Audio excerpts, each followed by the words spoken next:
Hi, I'm Lance Hendrickson. You're watching Bryan Lomax's Movie Talk. Don't turn it off.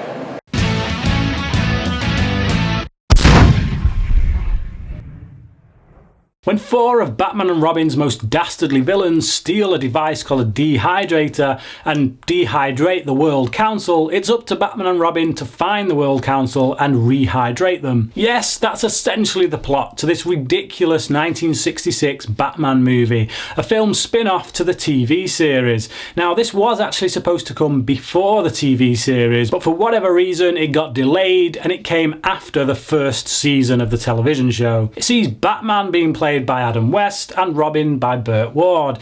It also features Cesar Romero as the Joker, Frank Gorshin as the Riddler, Burgess Meredith as the Penguin, and Lee Merriweather as Catwoman. Now, the beauty of the TV series is that for adults it was a comedy out and out. It was a sitcom essentially.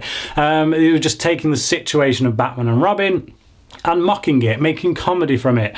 Understandably so, some might say.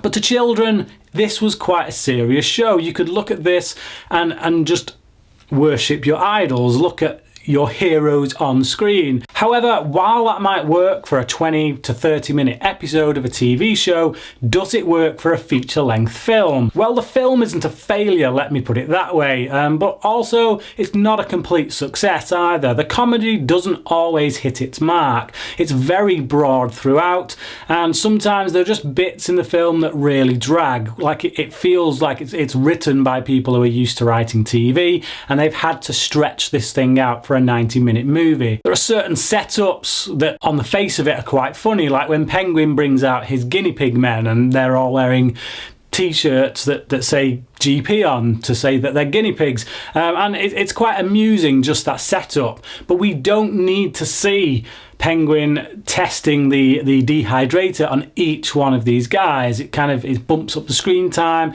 but it just drags a bit. And there are moments like that throughout where you do feel like that they're trying to bump up the screen time. As I say as well, a lot of the comedy doesn't work. It sometimes feels a little bit too forced. But for a child, I would imagine this would be very entertaining, maybe as a drama, not necessarily as a comedy. Any modern day Batman film would be considered an action film. It would have action sequences in it that would be quite thrilling. That can't really be said of this one, though it does have a much bigger budget than the makers were used to on the TV show.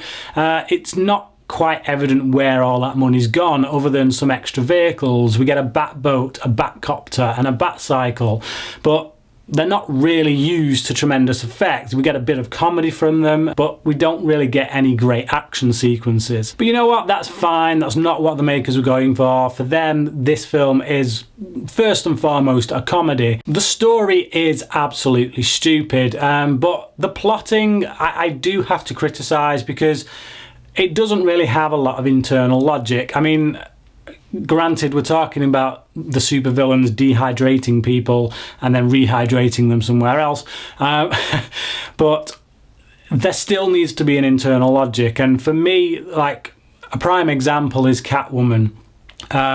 Bruce Wayne falls for Catwoman when she's disguised as this Russian girl, and it kind of just doesn't really make sense, because they should know what Selina Kyle looks like out of the Catwoman costume. She's been in prison, they've apprehended her. So the fact that he doesn't recognise that this is Catwoman, yet they do recognise Penguin when he's in a much kind of more emphasised disguise, shall we say, is a little bit lapsing in the internal logic side of things. I know it sounds bizarre that I would be criticising a film of this nature for something like that, but even within the world they create in this kind of bizarro world, there still needs to be an internal logic, and it's just not there. Of the villains that we get in this film, probably Penguin kind of stands out the most for me as the most solid.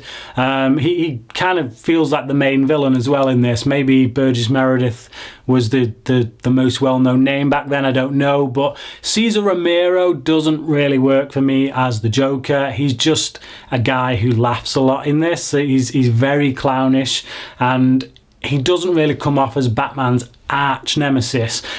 Joker should never be taking orders from anyone. I know this is a pantomime version of Batman.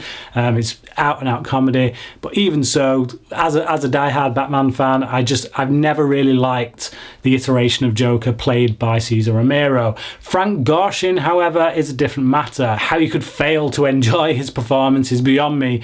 He's bizarre. He's like a force of nature in this, as he was in the TV show. He's so hyperactive. Lee Merriweather is also a changing cast for Catwoman in this film. They couldn't get the actress from the TV show to come because of scheduling issues, but she does a good job here. She plays with the rest of the cast quite nicely. She fits in, she gets the comedy elements, and she runs with it. Watching this film again for the first time in many years, it struck me just how much this is like a Joel Schumacher Batman film, particularly the Dutch angles and the colours and whatnot, and the high camp. This literally feels like it could have been directed by Joel Schumacher if he didn't have the kind of budget that he had on his Batman films. When I watched this film this time around, for the sake of this review, as with previous times that I've watched it, I must confess I found myself kind of wanting to fall asleep. Now it is an entertaining film. There are quite a few gags in here that do hit the mark, that make me chuckle, but overall I don't think the format works for a film of this running time, and I think it works much better as a 20-minute episode of television. Seeing Batman running around with a bomb trying to get rid of it, and everywhere he turns he's scuppered by the fact that there's some nuns there, or some lovers in a boat there, or some school kids going past there.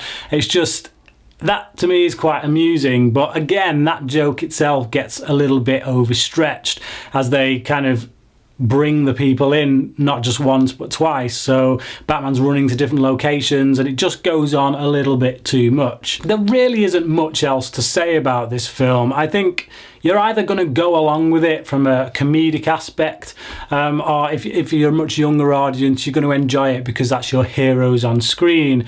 Beyond that, there isn't really a right lot else I can criticise it for, because it is aimed at kids, it is aimed at a family audience, it's meant to just be a little bit of throwaway fun, and on that level it does kind of work. So in all, this is an entertaining, quite funny, if irreverent look at the characters of Batman and Robin, and I give it a 6 out of 10. So if you've seen the film, comment below and let me know what you thought about it. And if you've seen the TV show, if you're a fan of the TV show, what do you think about this movie? Do you think it works as a 1 hour 40-minute movie, or do you think it was best as a 20-minute episode of television?